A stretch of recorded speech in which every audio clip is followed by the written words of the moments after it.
The night did not feel like Christmas. There were no lights, no laughter, no warmth.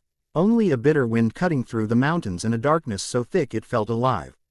Far from home, far from families opening gifts and sharing meals, 12 Navy SEALs were pinned down in hostile territory, surrounded by enemies who knew the land better than anyone.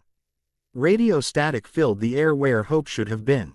Every second felt heavier than the last, and every breath reminded them how close death really was. Command had already made a decision. From a safe distance, men in warm rooms studied maps and probabilities. The words came through the radio cold and final. Hold position. Extraction denied. Risk too high. The implication was clear even if no one said it out loud. The mission was over, and so were they. On Christmas night, 12 of the world's most elite warriors had been quietly written off. In another location, not as far away as Command believed, she heard those words and felt something snap inside her. She had spent her entire adult life following orders. She believed in discipline, in structure, in the chain of command. Those rules had kept her alive through countless missions.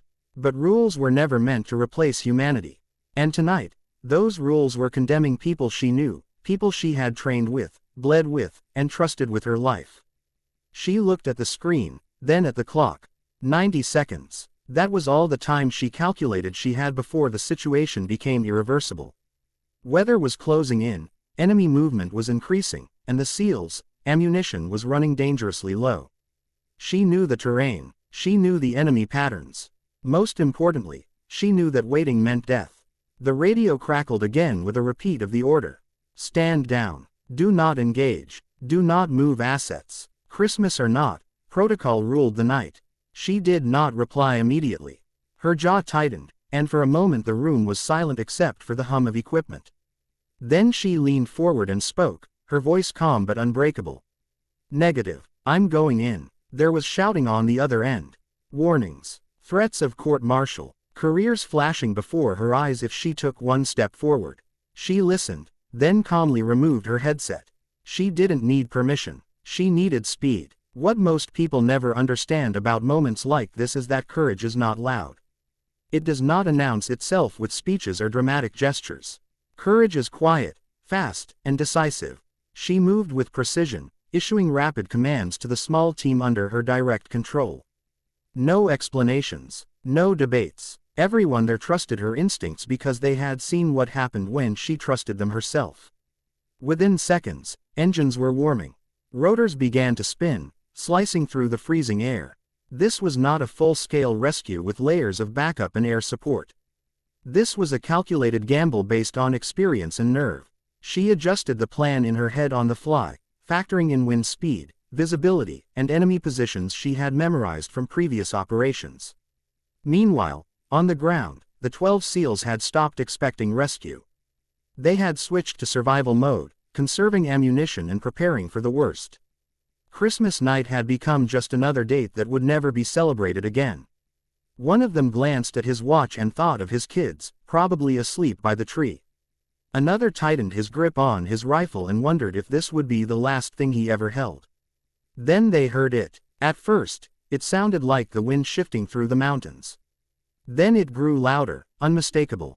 Rotors. Not enemy aircraft. Friendly. Low and fast. They could barely believe it. No extraction was supposed to come. No one was supposed to risk this.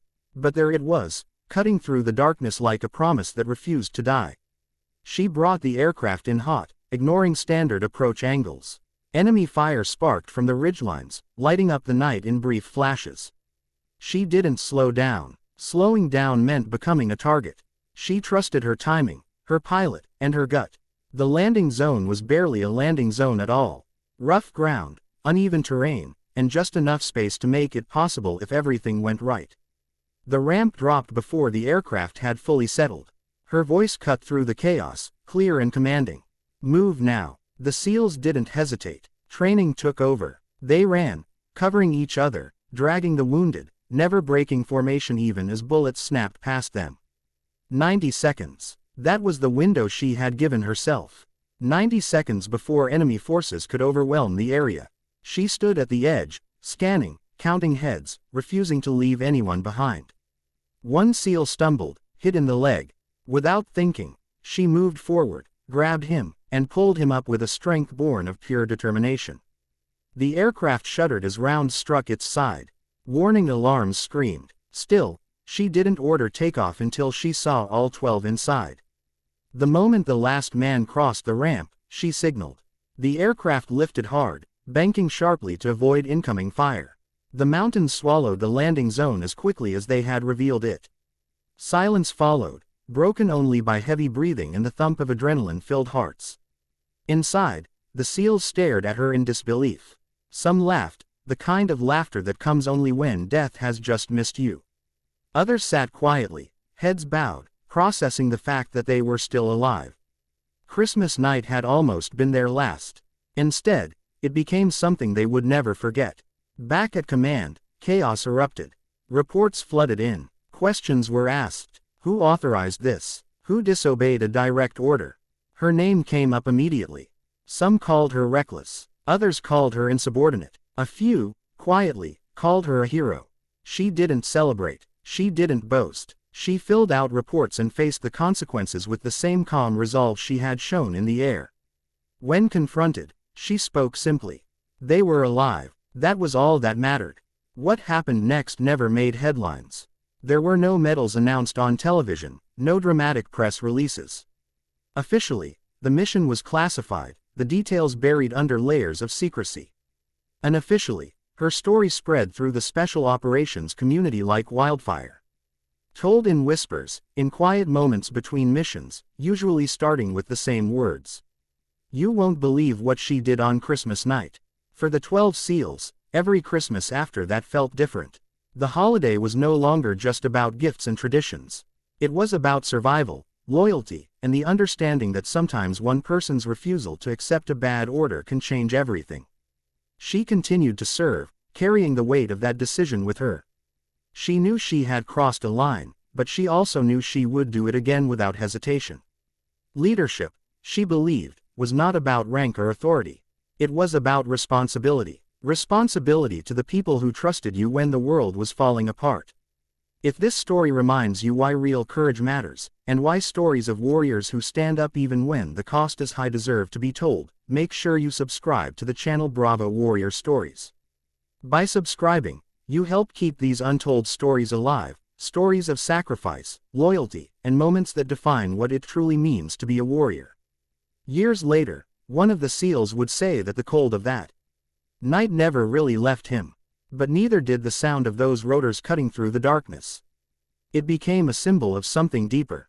Proof that even when the system fails, individuals can still choose to do what is right. Christmas night would always be remembered not for the orders that were given, but for the orders that were defied. For 90 seconds that changed 12 lives forever.